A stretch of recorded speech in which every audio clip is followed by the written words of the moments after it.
बाबा दळवी विचारमंचच्या या आंतरराष्ट्रीय जोडप्यांच्या गेट टुगेदरमध्ये मी आपल्या सगळ्या सोशल मीडियाचे मनपूर्वक स्वागत करतो. 1997 साली बाबा दळवी गेले आणि त्यांना आदरांजली श्रद्धांजली अर्पण करण्याचा एक भाग म्हणून दरवर्षी त्यांच्या पुण्यतिथी दिनी स्मृतिदिनी 28 मार्च रोजी या गेट टुगेदरचं आयोजन केलं जातं. समाज कल्याण खात्यामधून आम्हाला एक यादी मिळते. त्या यादीमध्ये SC ओपन कॅटेगरीचे जे आंतरजातीय विवाह झालेले असतात त्यांना सरकार अनुदान देतं. त्या जोडप्यांना आम्ही प्राधान्याने याच्यामध्ये निमंत्रित करतो. आणि काही मागण्या आज संजय शिरसाट जे समाज कल्याण मंत्री आहेत त्यांनी खूप वेळ या ठिकाणी दिला, चांगलं मार्गदर्शन केलं आणि 18 मागण्यांचं निवेदन त्यांच्याकडे दिलं. त्याच्यामध्ये विशेषत्वाने ही मागणी केलेली आहे की ऑनर किलिंगचा कायदा करा, त्याचबरोबर अनुदान जे आहे ते 50,000चं 1 लाख करा, सरसकट आंतरजातीय विवाहित जोडप्यांना अनुदान द्या. म्हणजे ओपनमध्येही जे विवाह होतात ते आपली स्वतःची जात तोडून ते विवाह केले असतात, त्यांना आपण मदत केली पाहिजे अशी भूमिका सरकारने घेतली पाहिजे. पळून जाऊन लग्न करण्याची वेळ येते आणि जोडप्यांना त्यांना संरक्षण सरकारने दिलं पाहिजे. तक्रार निवारण केंद्र असलं पाहिजे. आंतरजातीय विवाहित पाल्यानं शासनाने स्कॉलरशिपसारखी योजना सुरू केली पाहिजे. अशा जवळपास 18 मागण्यांचं निवेदन त्यांना दिलेलं आहे. मी तरी खूप छान बोलले. ते म्हणाले की नक्की याच्यातल्या काही मागणी मान्य करेल आणि आम्हाला अपेक्षा वाटते की नक्कीच सरकार काहीतरी दिलासादायक चित्र या ठिकाणी निर्माण करेल. मागच्या 1997 पासून हा उपक्रम चालू आहे. हा विना कोणाच्या मदतीविना, कोणाच्या देणग्यातून नाही, कोणाकडून वर्गण्या घेऊन नाही किंवा जे जोडपे आहेत त्यांच्याकडूनही काही एक पैसाही न घेता केवळ मायेचं घर, त्याला आपण बाबा दळवी विचारमंडळ म्हणतो, त्या माध्यमातून या जोडप्यांचा सहानुभूतीपूर्वक विचार केला जातो. त्यांच्या अडीअडचणी आहेत.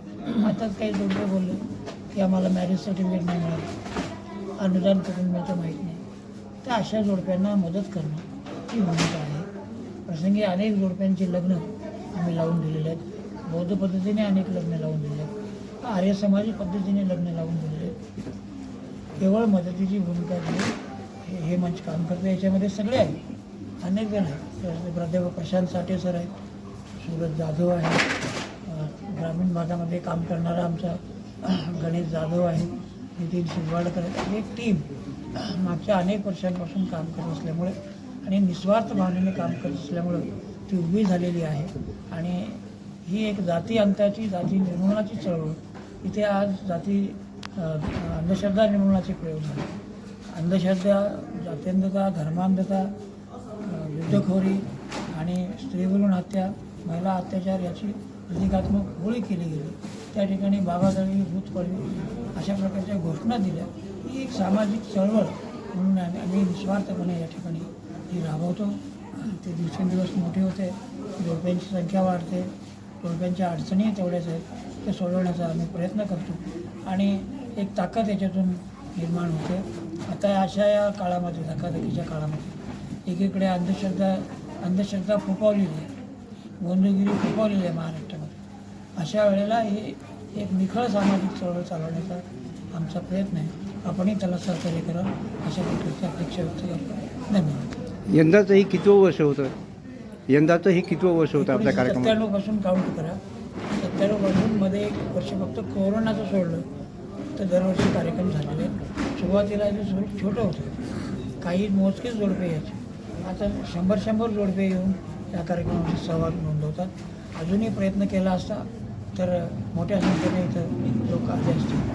वेगवेगळ्या कारणास्तव लोक येत नाहीत, परंतु जोडपे यावेत यासाठी आम्ही खूप परिश्रम घेतो, त्यांना कॉन्टॅक्ट करतो. आमचे सगळे कार्यकर्ते त्याच्यामध्ये झटतात, व्हॉट्सअपचा वापर करतात, फेसबुकचा वापर करतात, मेसेज पाठवतात, प्रत्यक्ष फोनद्वारे संपर्क करतात आणि हा सहभाग वाढवण्याचा प्रयत्न चालू आहे. पत्रमहर्षी बाबा दळवी विचार मंचच्या वतीनं दरवर्षी हा कार्यक्रम घेतला जातो. या मंचचे आपण प्रणेते आहात, पण हा कार्यक्रम केवळ मराठवाड्यापुरता मर्यादित आहे. याला आपल्याला महाराष्ट्रामध्ये विस्तारित करता येणार नाही का? तो व्यापक करता येईल, जिल्ह्यामध्ये येऊन करता येईल, परंतु तेवढा मॅनपॉवर, तेवढं सपोर्ट हे आवश्यक असतं. मराठवाडा पातळी महाराष्ट्र पातळीवरचा कार्यक्रम करायचा म्हटल्यानंतर तेवढी ताकद, तेवढी आर्थिक मदत, तेवढी मॅनपॉवर त्याच्यामध्ये लागतं. ते व्हायला पाहिजे. तसाही प्रयत्न आम्ही नजीकच्या काळामध्ये करू. महाराष्ट्र पातळीपर्यंत हे काम वाढू. जिल्ह्यामध्ये म्हणजे जिल्ह्यातल्या जोडप्यांची त्या जिल्ह्यातल्या जोडप्यांचे सत्कार समारंभही आयोजित करण्यासाठी आम्ही विचाराधीन आहोत. पण आता सध्या हा जो प्रमुख कार्यक्रम आहे ह्याच्यामध्येच आम्ही लक्ष देतो. नजीकच्या काळामध्ये तेही करता येईल. ज्येष्ठ पत्रकार म्हणून ससू खंडाळकर उभ्या महाराष्ट्राला परिचित आहे. आपण लोकांना जर या संदर्भात हाक दिली तर आपल्या मदतीला असंख्य लोक धावून येतील असं आपल्याला वाटत नाही का? बिलकुल वाटतं आणि ते होण्याची शक्यता आहे. पुढच्या नजीकच्या काळामध्ये आपण अशी हाक देऊ आणि सगळ्यांचं सहकार्य घेऊन आपण मोठा मेळावा याच संभाजीनगर शहरामध्ये महाराष्ट्र पातळीवर. बाबा दळवी भूत पळवी, बाबा दळवी भूत पळवी, बाबा दळवी भूत पळवी, बाबा दळवी भूत पळवी, बाबा दळवी भूत पळवी, बाबा दळवी भूत भूत पळवी.